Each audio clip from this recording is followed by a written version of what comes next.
همراه میشیم با همکارم بابک اسحاقی. بابک، از این فستیوال که نخستین بار داره در اسرائیل برگزار میشه و فیلمایی که در اون نمایش داده میشن بیشتر از تو بشنویم. رضا، شور و هیجان زیادی در این شب در اسدرود من احساس میکنم، نه فقط به خاطر فستیوال، به خاطر اینکه یکی از نخستین جشنواره ها و گرد همایی هایی هستش که پس از 2 سال جنگ در این شهری که 2 سال درگیر جنگ بود، در 7 اکتبر خیلی ها در این شهر کشته شدن.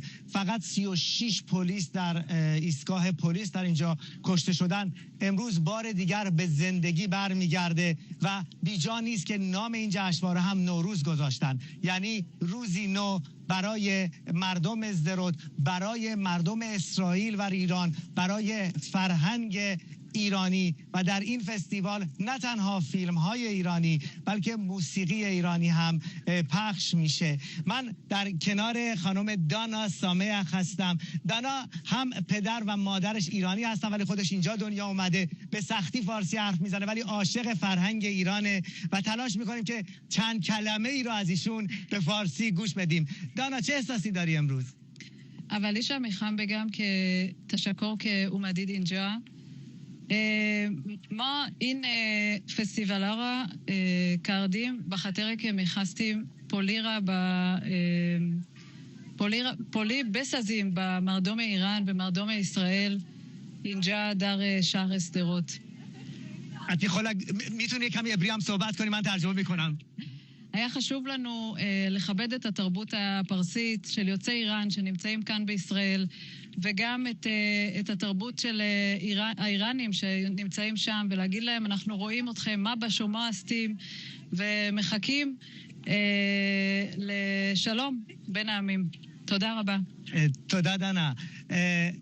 دانا برگزار کننده این فستیوال میگوید که آرزو داره که پلی بین اسرائیل و ایران زده بشه و این فرهنگ خوب و پربار ایران را به اسرائیلی ها معرفی بکنه. امشب نه تنها فیلم های ایرانی، رضا، همانطور که گفتی برگزار میشه، نمایش داده میشه، موسیقی ایرانی هم هستش. بسیاری از خواننده هایی که در ایرانی که در اسرائیل هستند در این فستیوال شرکت میکنن. مهمانان خارجی، ایرانیان مقیم خارج از ایران هم به این فستیوال دعوت شدن، اما در کنار اون چند ایرانی که افتخارساز هستند برای جامعه اسرائیل هم امروز جوایزی در اینجا دریافت میکنن. یکی از اونها در حقیقت دیوای موسیقی اسرائیلی خانم ریتا هستش. در کنار اون پروفسور داوید منشری، یکی از ایران شناسان